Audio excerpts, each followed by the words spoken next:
Here on Homegoings, everything that is created and has been put into our feed thus far is from my brain or from audience members' brains who like to write in with ideas. But a colleague of mine had this cool suggestion. She said, check out feed swaps.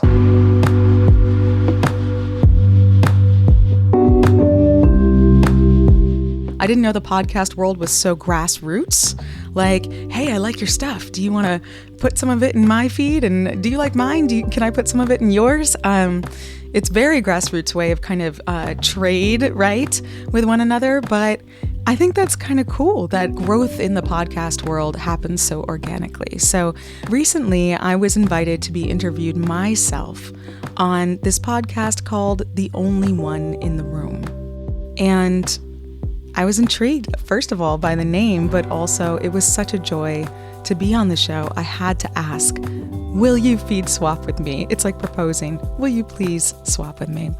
And so here today, I'm speaking with Laura Cathcart Robbins, who is the host and EP of The Only One in the Room, along with her partner, who she calls Hun, Scott Slaughter. Welcome to the swap meet of all time, Laura and Scott. Hello, how are you? We are actually both in different stages of a cold today. I think we all three are. The rumor is. Yeah, I'm sick too. This is great. Yeah. I know. Yeah, you might be the very beginning. I think I'm at the end and Scott's like in the middle somewhere. But thank you for asking.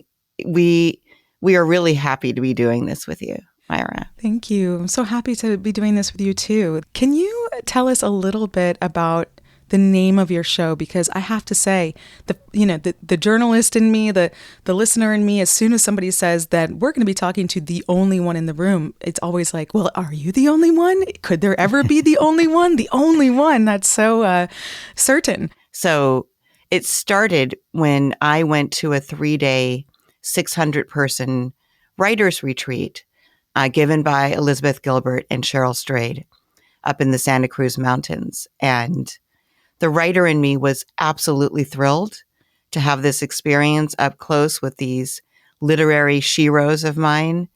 And the Black woman that I am was alone and had a very solo experience there because there weren't any other Black people.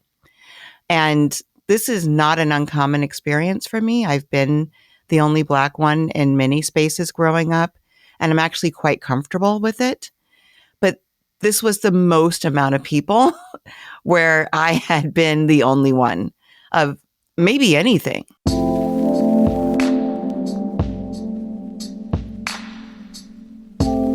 So I had this really kind of profound experience, and I wrote about it for the Huffington Post afterward. The article went viral very quickly.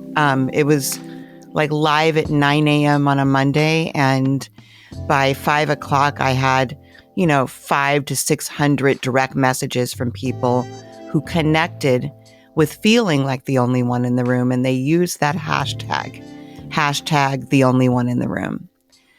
And I thought that was such a cool hashtag. I had not seen it before.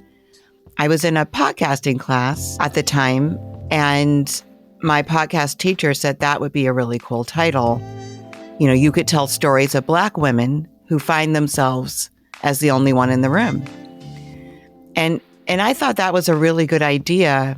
But when I came to Scott with the idea, almost a month later, I kind of mulled this over. And I was like, I might do this podcast, and I think you'd have to, if I did it, you'd have to produce it for me. He doesn't come from that world, so we had a discussion about what that meant, which basically boiled down to anything I didn't want to do is what he was going to have to do. I thought she was kidding. No.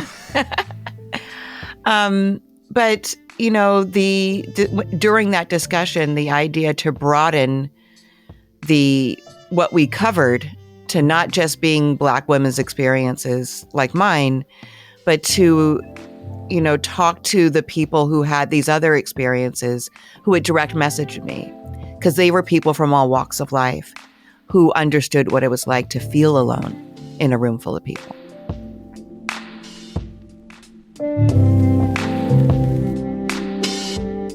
Well, I can tell you, I'm super interested in the episode that we're about to hear. For those listening, Laura and I kind of sent each other the episodes we thought the other might be interested in swapping with. And Laura sent me this one called Dianne Bondy is the Only One Redefining Yoga for the Rest of Us. I was super interested in this question of who gets to be well? What are the barriers for wellness? And that's not just accessibility when it comes to finances, right? It's so many other things that keep us from being well, especially as Black people. So listening to this episode and listening to Dianne, who is an activist in her own right for Brown and Black folks, for mental wellness, for physical wellness, she was kind of looking around her yoga class and saying, I'm not seeing any other bodies that look like mine, people that look like me, right? Yes. And I have to say, I have felt this. Maybe you agree with this or, let me know what you think. But the barriers to wellness when it comes to something like yoga for Black people are also the same barriers when it comes to just self-care writ large. If you're in survival mode all the time, you don't think that yoga is for you. Right? Do you feel me on that one, or have you felt me on that one? Completely feel that. I mean, it's difficult for me to picture a yoga class and not picture thin white women in Lululemon, and there's, an age in there that I picture somewhere between 20 and 40. And that's just what I picture when I picture yoga. Those seem to be the images that have been shown to me through the media and on social media of what yoga looks like. And I think that when you zoom out to wellness period, like you said, the people that are encouraged to eat well and to take, preventative care, right? To invest in their bodies while they're well and not wait until they get sick. These are mainly people of the dominant culture that these messages are for, and not for people who look like me or have an experience like Dianne's in a larger body, right? Right. And so I am also fascinated with how people move into spaces where the message is this may not be for you. This is one of the reasons we interviewed her, was because I was like, this topic is fire. Like this needs to be discussed. And you're right. The first thing you said about her is that she's an activist, and she really is, in the true sense of the word. She isn't just getting well for herself. She is really trying to expand and share what she's found in wellness with not just everybody, but with people who previously didn't have access to it. I think that the most important thing about this interview is to get over being shocked by the things she discusses and the statistics that she gives you, and really lean into, like you said at the top, the inclusiveness of it, or the effort, and to take it as a call to action as you're listening to this episode. What can I do to expand these opportunities for others the way that Dianne is expanding?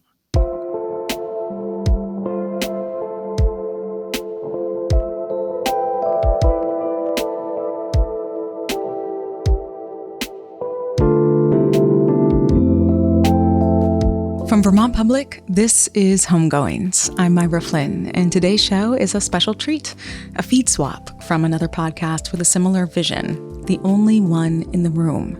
In this featured episode, host Laura Cathcart Robbins has a conversation with Dianne Bondy.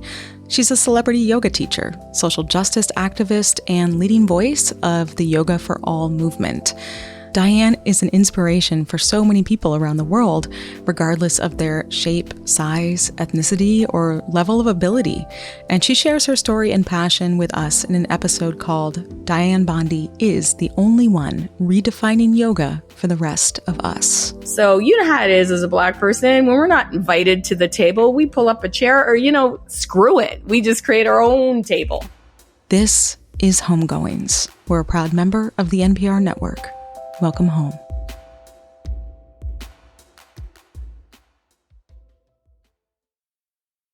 Hi, I want to tell you about a new series called Reimagining Democracy for a Good Life with me, Angela Glover Blackwell.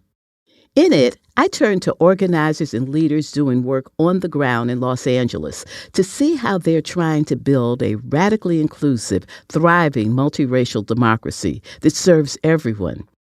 I believe that is the key to human flourishing. Lessons from LA can inform a vision for the nation. Find Reimagining Democracy for a Good Life now wherever you get your podcasts. My very first step into a public yoga space, I've always ever just practiced at home or practiced with my mom. And after I had my kids, I was having some postpartum depression. And I remember my husband saying, why don't you go take a yoga class, get out of the house? I got the kids, go take some time. I think my son Dylan was maybe 6 weeks old at that point.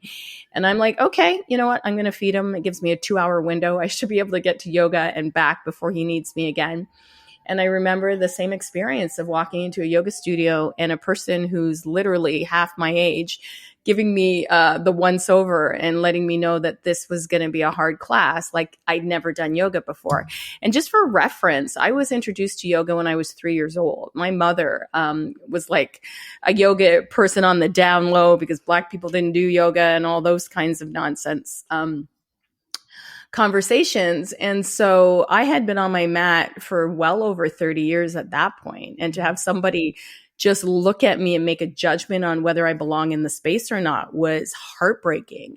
And I remember coming home from this yoga class and turning to my husband and saying, listen, I'm going to open a yoga studio. And he's like, wait, what? Like you were just going to go take a class. How did we go from taking a class to opening a yoga studio? And it was really because of that experience of not seeing any kind of representation, not seeing people, Black people, not seeing fat people or bigger bodied people or large or fluffy or however you identify, in these spaces. And I knew out there that there had to be more people that looked like me who were interested in practicing.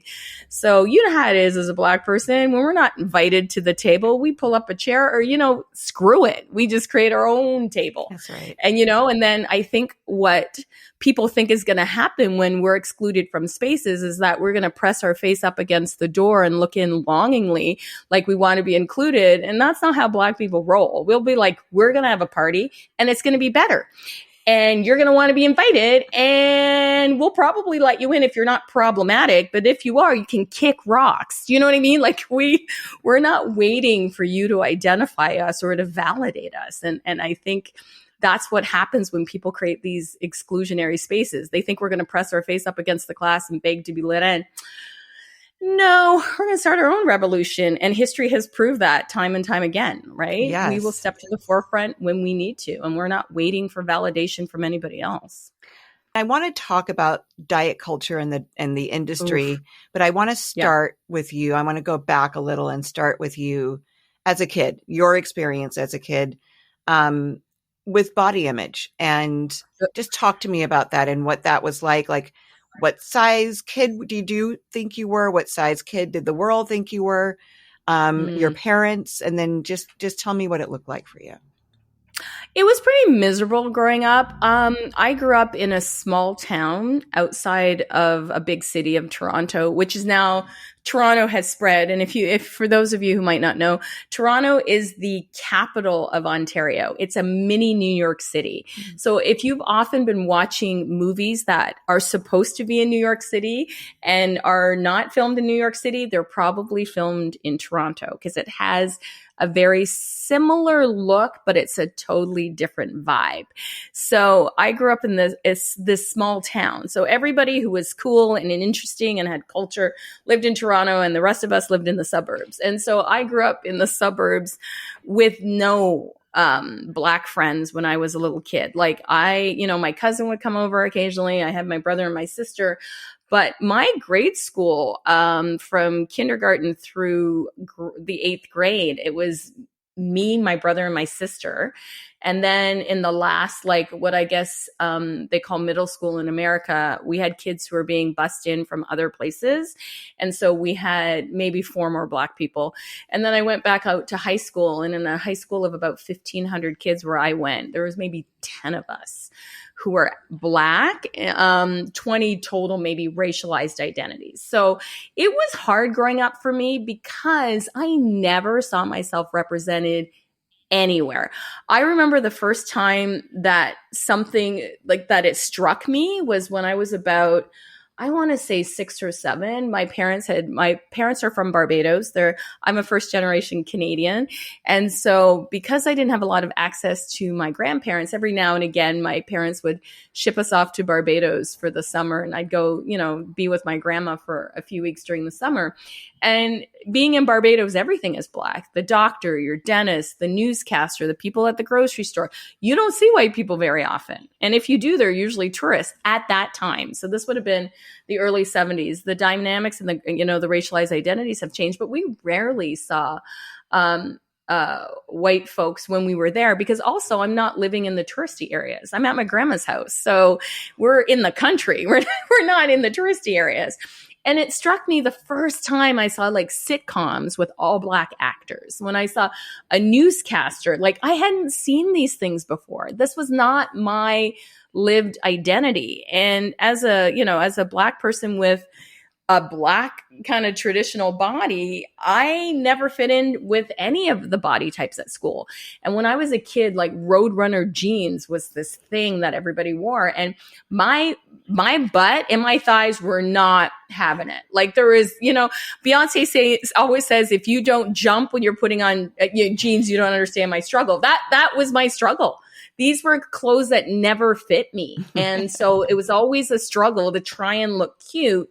And, at that time was a regular sized body, but was considered a plus size body because I had big thighs, big butt, and then, puberty hit and big boobs. And it was just an ongoing nightmare to find acceptance with my body because nobody who was around me looked like me. So I didn't see that representation.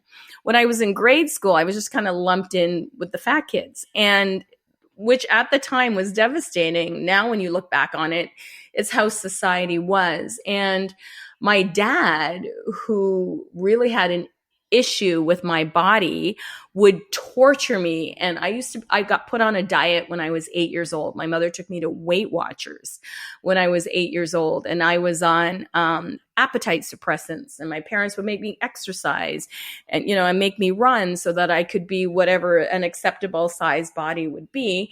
And that ended up manifesting into an eating disorder. When I turned around 12, and it was a pretty serious eating disorder that I had the ability to pass on to my younger sister because she was watching me, right? We learned by watching. And then that started a whole nother drama with my parents. Like my mother took it so personally that I was doing these things to, because she was a bad mother, or, it was overall, it was a miserable experience not to see yourself represented, to be picked on for having a body that was different than everybody else's, internalizing those messages that I was not worthy, I was not attractive, I was not beautiful, I was not smart based on the size of my body. And that to me was, my whole existence growing up. I didn't have any references.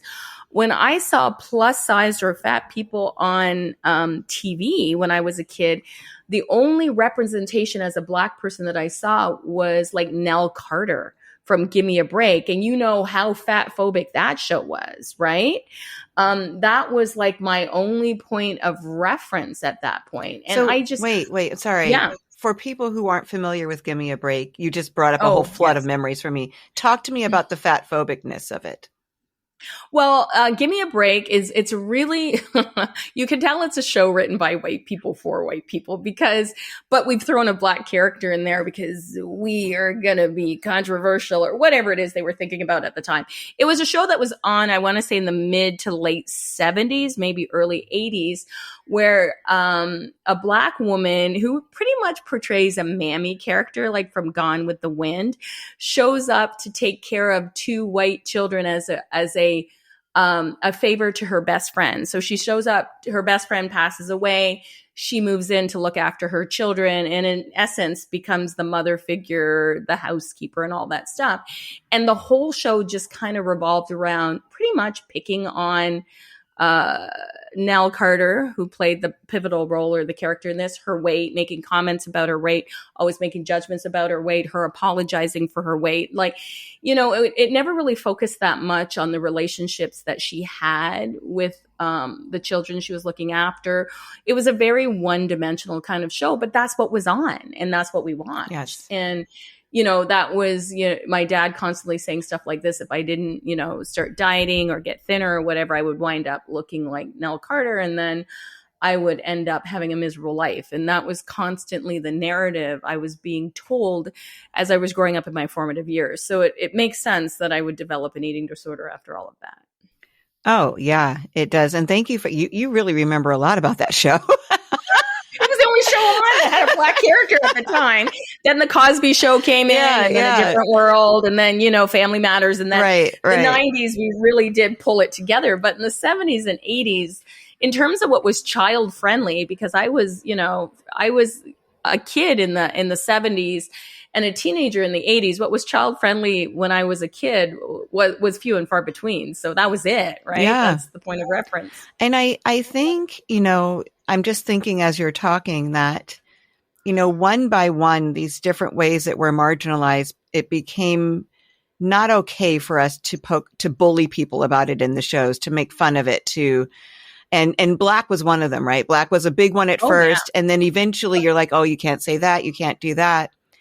But I feel like someone's size remains still free territory for people to poke fun at. And I'm putting that in air quotes for people who can't see. And why do you think that is? That is like the last bastion of being able to bully someone. And here's my arrogant opinion on this.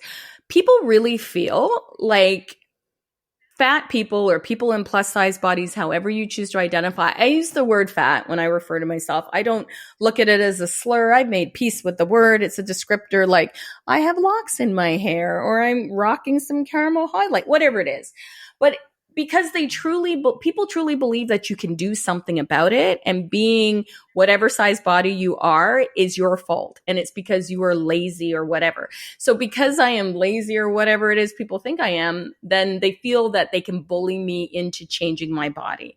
And I think that's pretty much because we're such an image focused society that we can shame people into changing their behavior.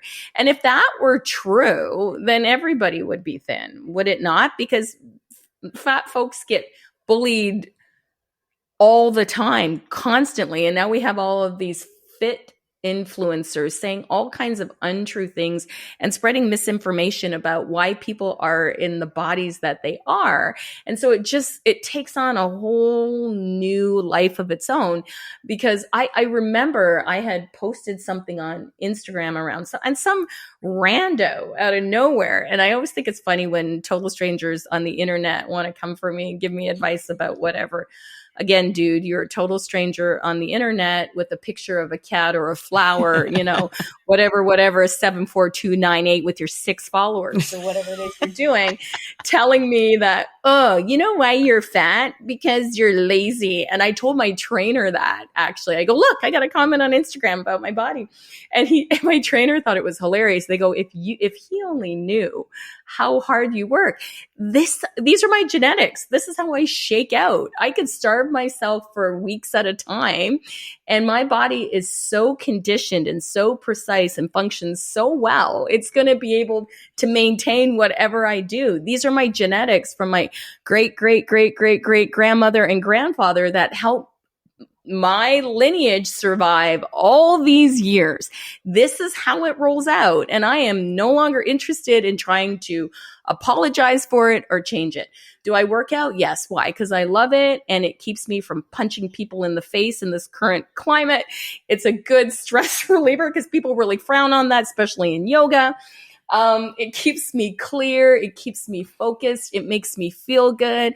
I work out with a group of women and we have these great conversations of what it's like to show up as women in the world. Like, it's a great group of people that I work out with, and I do it because I like it. And any change to my body beyond, being strong for longevity is just what it is, right? Like, I try not to get caught up in it, but I'm not going to lie. It's taken me 40 years to get here. Yeah. Yeah. And thank you for all that. I hope that people just clip that audio clip that you just said and share it with people that need to hear that, because that's real. And what a wonderful way to embrace who you are by saying, this is my lineage and this is how my ancestors survived and this is what I look like. And you are rocking the caramel hair highlights, by the way. Thank you. Yes, you are. My locks. I always like to thank my stylist, Adia, for hooking me up and making me look cute. Yes, super cute. These are always her ideas. I'm always like, whatever. Yeah. No, it's good. It's really good. And now that you said Barbados, right? Yeah. Yeah. That skin that you have, I can see it now. Like, that's island skin. Yes. Island skin, and Barbadians have a really big forehead. So look at Rihanna. I was about to say Rihanna is probably the most famous Bayesian, right? She is. Yeah. She is. Yeah, she is. Yeah. So you talked about struggling to make your body smaller while you were growing up. People being disappointed that you were unable to. Yeah.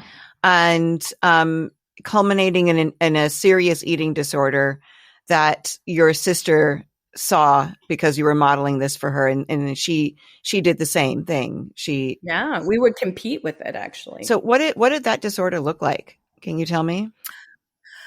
Yeah, a lot of starvation, and then a lot of binging and purging. I ran the gamut of all of it, because when I was at my sickest, people were great about commenting on my body and telling me how great I looked. So that just fed a vicious cycle. If I look good here, won't I look better if I do even more? Yes. Right? And it just became this vicious cycle. How small can I get? Right? How can I stop people from picking on me? Now, if I could control the size of my body, then maybe they wouldn't pick on me at all, but they're always going to find something to pick on, right? Like, you're never going to be able to shake the bullies, because if they don't like my body, they're not going to like my hair, or they're not going to like my skin tone, or they're not going to like the way I speak or what I speak about. Like, there's always going to be something that's not going to live up to somebody else's expectation of me. And there has to be a point in your life where you have to say, other people's opinions and expectations of me are none of my business. I show up, do the best I can do under all circumstances. And if this doesn't work for you, then this sounds like a you problem and not a me problem. And, I think this comes with being in your 50s. I think this comes with getting a little bit older. I think I wish I knew that in my 20s and 30s, that all this stuff that people are telling me is never going to matter. Yeah. In the grand scheme of things. It's just not. And I think that's important to realize. And I love it when I hear younger people say, this is who I am. I'm out and I'm loud and I'm proud and, take it or leave it. And I kind of feel that's where we need to be at this point, because you're never going to please everyone. It's just never going to happen. And people pleasing is the fastest way to kill your soul. Yes. And in some cases yourself. Yeah, 100%. Yeah. You speak on that very well. Yes. Yeah. Yes. Thank you. Very well in your book. I really appreciate that. And that's where I was going. In a different way, but in an effort to conform and to be seen a certain way. Absolutely. That's people pleasing. Oh, 100%. Yeah. 100% it is. It takes on many forms, right? Yeah. And it's so ingrained and trained into our psyche that sometimes we don't even know that we're doing it. I was talking to my, it's called Weights and Smiles or Working Out. I don't know. My trainer named this group something or other. And so we were all meeting together, and one of the women in our group couldn't come. And I noticed my people pleasing was like, well, I could go over there and pick her up and bring her here. So she, I want to help, but I mean, it is so out of my way. Like, it's so like she could take an Uber if she really wanted to come. But my people pleasing is like, we all miss her. I can go get her. I can save the day. And I'm like, no. Yes. Like, if she really wants to be here, she'll find a way. It's hard. It's really hard because it gets conflated with not integrity, but like altruism, like doing the right thing. Yes. And so they can feel one and the same, but you're absolutely right, which is why I have drawn all these boundaries in my life. Which I think is important. And I think as a Black woman, we're taught not to have boundaries. Yeah. And the minute that we get boundaries, the world is really pissed at us for having boundaries. Yes. So you can't win in these situations. You are simultaneously the shield and the target all the time. Right. And it's kind of a hard thing to navigate. We'll be right back.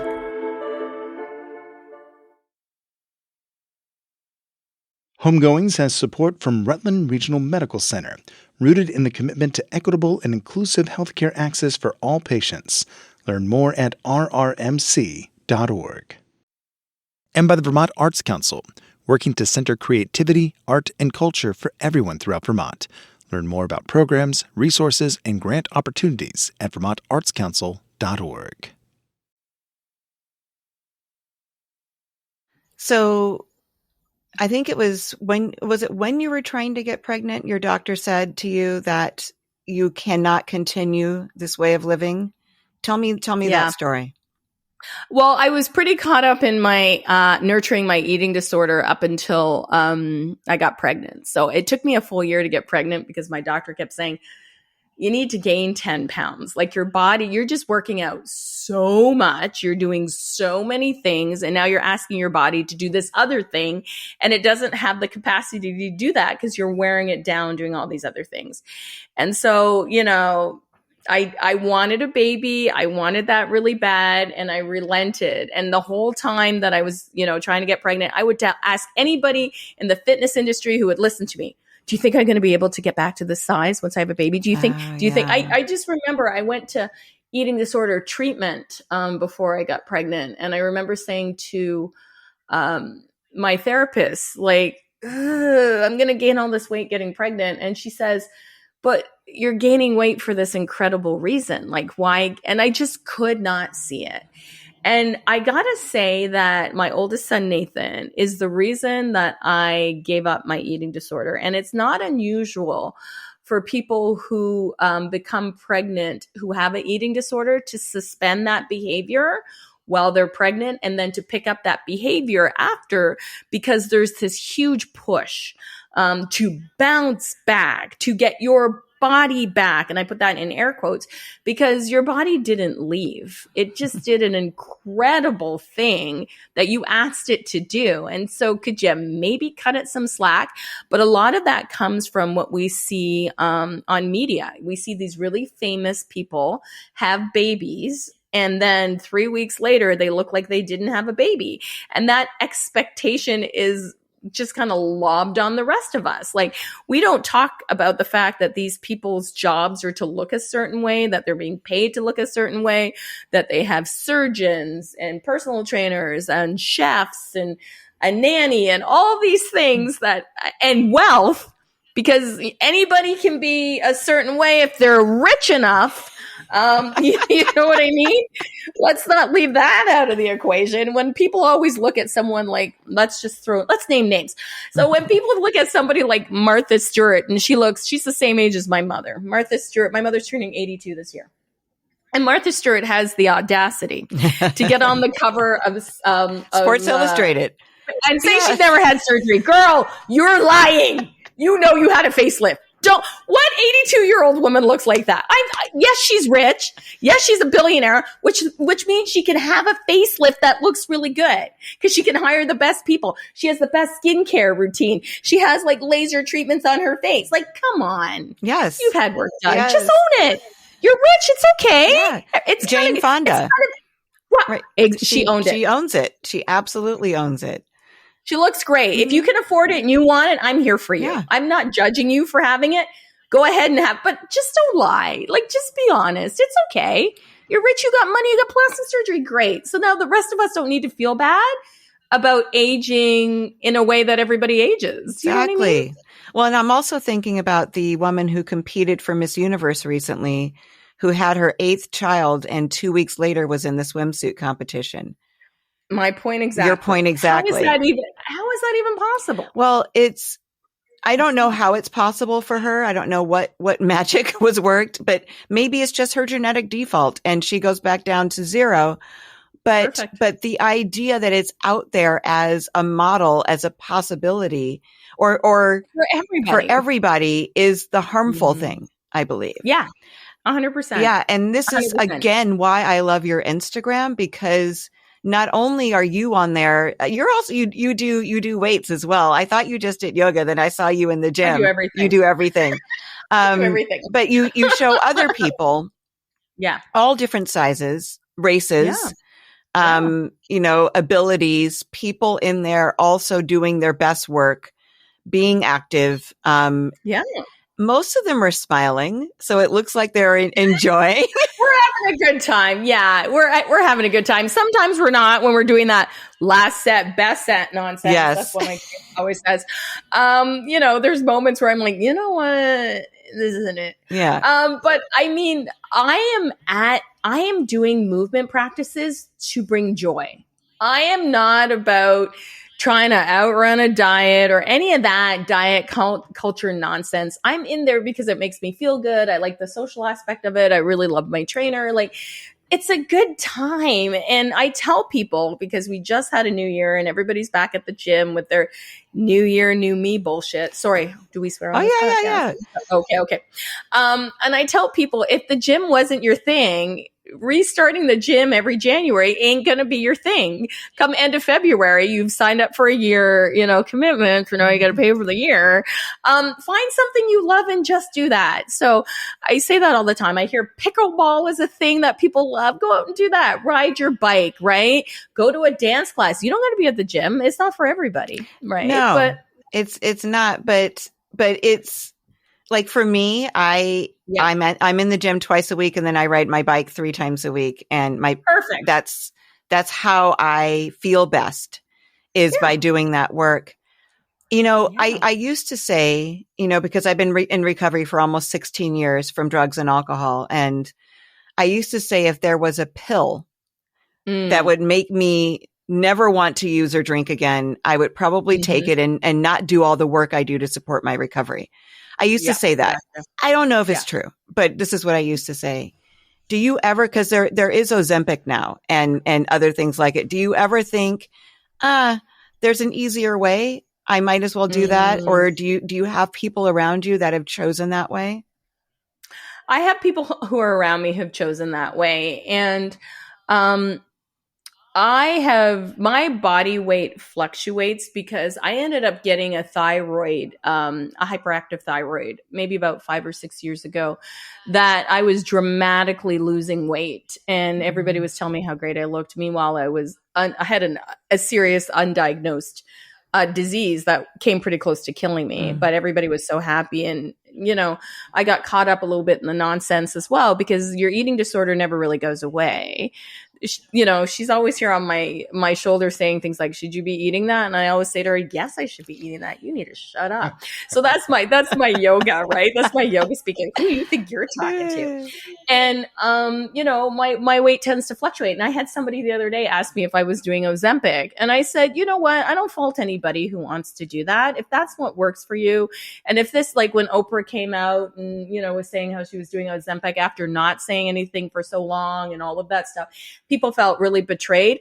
Listen, you know what? If it makes her happy, whatever. for me personally, I don't think there's a magic pill that can solve anything. Because if you go on Ozempic and you lose all the weight, you're going to find out it was never the weight in the first place that made you unhappy. It's going to be something else. And are you prepared to take that drug for the rest of your life? Because research indicates the moment you go off Ozempic, you're going to, like every other diet, 98% of every other diet, you're going to gain that weight back. So there really isn't a magic pill. And I also feel bad that Ozempic and Wegovy and all those, whatever they're named, medications that were designed for people with diabetes, people can't get that now. Yeah. So, you know, I feel like we've done a big disservice to people who actually need those medications to survive over an aesthetic. Mm-hmm. Mm-hmm. Yeah. This is my arrogant opinion. Don't come for me. It's just my arrogant opinion. No, I think that there is something to recovery. And I don't necessarily mean just from substances, but there's a way of life that supports recovery. And when I say recovery, I'm talking also about recovering from trauma, you know, and then there are certain things that are good for me to do. Like I talked about my workout. I meditate. I meditate every morning. It's not something I want to do ever. I don't ever want to work out either. I don't necessarily want to, you know, have the salad or the smoothie, which are better for me. Better. And I want to talk about food as fuel too, because you had a post about that, but those are better fuel for me when I'm writing. When I eat something heavier, I usually wait till later on. But when I'm writing, a salad or a smoothie are better for me. And just to whatever supports the best headspace for me. Yeah. So I can be generous and curious and attentive, have energy. Mm-hmm. And I don't know for me if a medication would be the way to achieve that. Mm-hmm. No shade, like you said, on anybody who takes it. But for me personally, I think that for me to support my recovery, these are the things that I need to do, whether or not I want to do them. Agreed. And if we look at it from the yoga perspective, a big part of our yoga journey and a big part of the yoga teachings outside of asana. So I think a lot of people in the West think yoga is just the exercise portion. They don't understand about meditation. They don't understand about the 8 limbs. They don't understand about the yamas and niyamas. And one of the biggest things that I have learned from yoga is, because I'm always uncomfortable, because I'm always the only person or the loudest person or the fattest person or whatever it is, to learn to sit and be okay in my discomfort, right? And these are the teachings of yoga. How do I breathe through my discomfort? How do I navigate the world through my discomfort? How do I use my acceptance of my discomfort to illuminate my humanity so that other people who are feeling the same way don't feel alone? And those are the practices that fuel me. And I don't necessarily think, for me personally, and, you know, never say never, who knows 10 years from now how I feel about this. People change their minds all the time. Taking a pill in hopes that I'm going to fit in an aesthetic or an ideal doesn't work for me. I don't have high blood pressure. I'm not in danger of becoming diabetic. I am ridiculously active and I'm not in pain. I feel really healthy.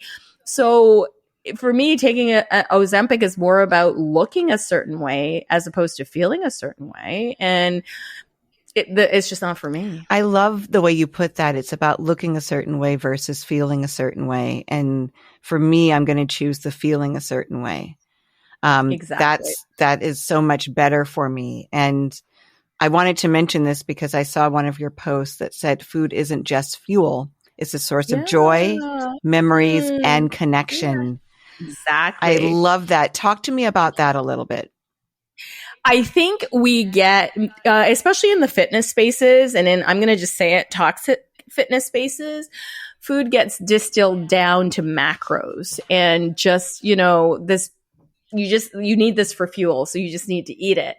And I don't know, coming from a culture that is rich in tradition, food is a big part of how we celebrate joy food is a big way on how we congratulate people for doing well. And, I really don't like this idea that we reduce enjoying our food down to something that is just necessary for survival. I love it when on a Friday night, this is what we do at my house. My kids are into pizza. They're teenage boys. This seems to be the food of choice right now. We order like a king size pizza, and the joy that when that pizza comes into the house and we all sit down and we eat it, nobody blots the pizza with a paper towel. You'll be asked to leave if you do stuff like that. Like, just eat the damn pizza for God's sake. And we just, like my son turned 17 a couple weeks ago and he wanted an ice cream cake. We don't eat ice cream cake very often, and the joy for him to blow out the candles and cut himself a wedge of this cake and just really enjoy being with family and friends, or learning to make a really special recipe that might be hundreds of years old to serve with this next generation because my great grandmother made it. And it was a special time when she made this. And maybe we didn't have a lot of money, or my family didn't have a lot of money at that time, but this was something that was always presented at special occasions. All of that has value and culture. Food cannot be simply distilled down to macronutrients. I mean, where else in the world do you find such an incredible sense of joy? I was at a yoga retreat or festival or whatever, and they had all these food trucks in a circle. So that's just heaven for me. I love a good food truck. And I went up to the Thai food truck because I'm like, oh, Thai food. And they had this vanilla lemonade thing that had a scoop of vanilla ice cream in it. And they handed this lemonade to me, and I took a sip of it and I sat down exactly because I passed out. The sensation of that coming across my taste buds and the feeling that nothing's going to give me to this day. I think this happened like 8 years ago. I still think about that damn lemonade.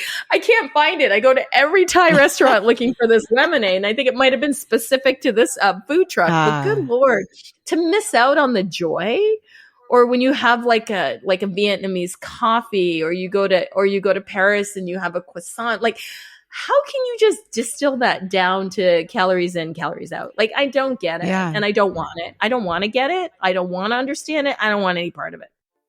When a couple things, when we do Sunday dinners here. Mm-hmm. And so my two boys, their girlfriends, my brother, my mother, like, we all gather and enjoy food. This is a big, big thing we do. The other thing is that Scott and I we live by ourselves now because his two girls are out in the world and my two boys are out in the world. I don't think that's ever going to happen for me, but I'm happy for you. You'll see. I don't know, man. In this economy, I don't know. Right? Yeah, that's part of it. But he cooks for me, and this is a big thing that we share. He makes really delicious food for me. Lovely. When he's not working, maybe he'll be scrolling for recipes, right, on TikTok or Instagram or wherever it is, and come up with something really delicious to make for me. And then we sit down and really enjoy that food. Yes. We don't drink anymore. So we don't, that's not part of how we enjoy when we travel or go out. Yeah. But the food is the thing. And to give ourselves permission. Yes. And I used to know somebody who had, the lunch was chicken in cubes and something else in cubes, and there was just certain ounces of those. And, she looked the way she wanted to look as a result of it.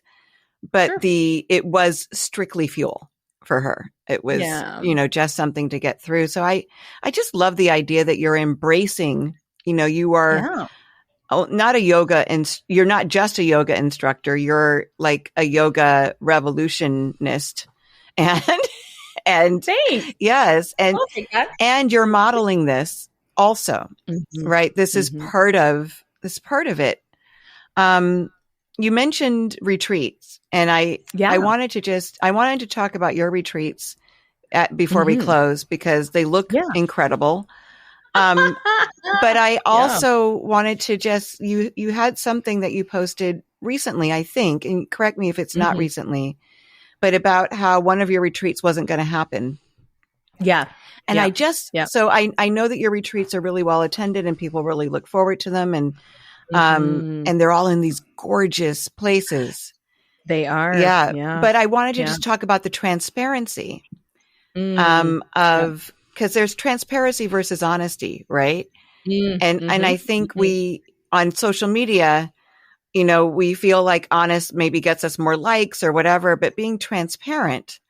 Yeah. You know what I mean, though? Like, yeah, 100%. If I throw my guts on the floor, I'm probably going to get more likes and follows. A lot of views and views. Yes. Absolutely. People love that trauma. I call it trauma porn a little bit. It is, yeah. Like, right? Like to see you like in some, either identify with the suffering or feel some kind of way about you. Yes. And now you fell down. So now they're taking glee in your jump or that, you know, it's any, and I'm like, to each their own. I mean, if you are happy because I'm hurt, this is a you problem. These are things you need to figure out in your life. Yeah, it hurts. I've had 2 events this year in the last year that, haven't flown. And it's okay. Right. I've had so many successes, so many opportunities, right? And I just like to be transparent to let people know, even me, if it happens to even anybody, that, you know, you can't quite get enough people to join you in Sicily, because I had planned to eat my way through Sicily. Made a few plans around some chocolate and some pizza and, you know, some gelato. I had some thoughts on that. I mean, that will happen. I will do it in another way. But yeah, I think just being honest, not everything flies. And, you know, my intentional well-being conference that didn't run, it was supposed to run in October, gave me a real kick in the face, for lack of a better term, where I went into this kind of spiral where I'm like, I'm not worthy. The work I'm doing isn't important. I'm such a failure. And I did all of that. Boo-hooing, only to realize that things are cyclical, right? Like sometimes things are great and sometimes things are not great. Sometimes you sell out venues, other times you don't. And it just is what it is. Yeah. And, you know, if the opportunity arises again and I decide that's something I want to do, I might try it or I might not. Or maybe this is, you know, to go a little woo-woo out there, maybe this is just a redirection. This is not what you're supposed to be doing in this moment at this time. I have something else. And my mother says this my whole life, and she's been absolutely correct in every situation when it comes to this. If something is for you, you'll get it. Like if something is for you and if it's not for you and it doesn't work out, it means that something better is out there. And I would always go, magical thinking, Monica. I'm not really sure that that's what that is. But at least not putting the energy on the fact that this didn't go and what's wrong with me and how come I can't do this? Thinking, okay, maybe it's time for me to pivot. Maybe this isn't what people need right now. And maybe I need to pivot in a different direction. And that's okay too. But I just think having transparency and just being really honest about things like this helps people realize that when your event doesn't fly, it is what it is. Yeah. I mean, I know I just really admired that. And because I have had events as well that are difficult to populate and it feels like a reflection on me. And I just have to, you know, be okay with whatever it is. And it may not be, or it may not be, but I think somebody that has an audience the way you do, you know, mine is much, much, much smaller. So you have a large audience and a lot of people who follow you and admire you. And so to see that even you know, with everything that you have going for you, that there's people have, you know, economic troubles or, you know, they can't get away or whatever it is. Timing. Exactly. Yeah, timing. And I mean, this economy is a little scary, right? For a lot of folks. Yes. So, you know, I get that people don't have this kind of disposable income at this point in time. Yeah. And I get that, right? Totally. Last thing I will ask you is because you just mentioned your mother. Yeah. How has she viewed your journey? I know you can't speak for her, but what have you felt from her since you have decided to embrace the size that you are? My mom is old school and will be on a diet until she dies, right? So for a while there, she was doing some kind of keto nonsense and trying to share with me the benefits of that. And I said to her, do you remember when you were doing the Scarsdale diet in the 70s? That's all this is. I said, it's just a reimagining of this because Scarsdale became like keto, which was something else in between. It's all garbage. I think she would like me to constantly be dieting because that is how she's been trained. That is how my mother-in-law is exactly the same way. My mother-in-law is 87 and still dieting. And I just think it's a sad reflection on how well we are trained and coerced by society into obeying a standard of beauty that never existed for anyone at any time. It's just garbage. It's just control. And so I think when I show her and we show my kids that you just eat and live and enjoy, all she can do is observe. But I think she would constantly like her to share in her diet culture, and I can't. Wow. Yeah. I'm a little surprised because I think, I've only known you this way. I mean, and like we said, this is our first time actually talking, but I feel like I know you because of how I overshare on Instagram. Did we mention that? No, I'm just kidding. But I just, I don't follow that many people closely, and I follow you. And I can't help but have anything but admiration for you. And feeling, really inspired by how you lift other people up, and model this. So thank you so much for being on the show. Thank you, Laura. Thank you, Scott, for having me on the podcast. Thank you, This was a Dianne. lot of fun. Yeah, you killed it.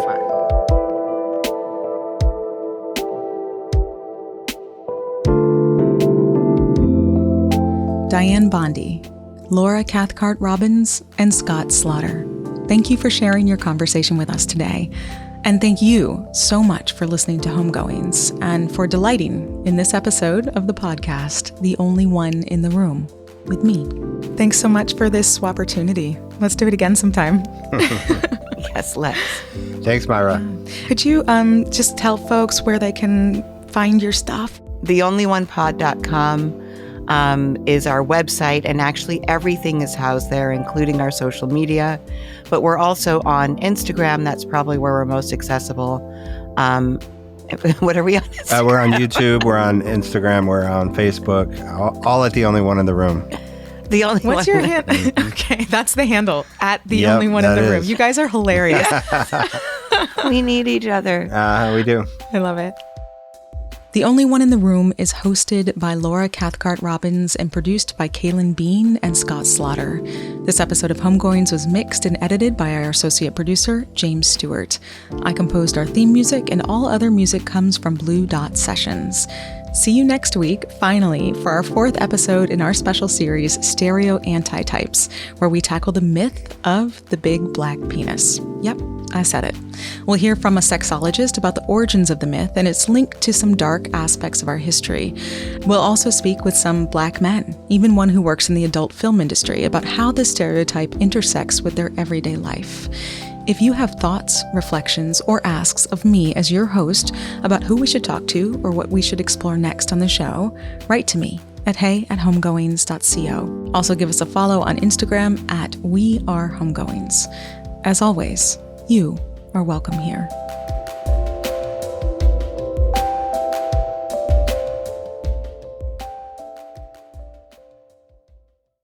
The candidates for November are set. I know Donald Trump's type. Between now and Election Day, We are not going back. a campaign season unfolding faster Kamala Harris is not getting a promotion. than any in recent history. Make America great again. Follow it all with new episodes every weekday on the NPR Politics Podcast.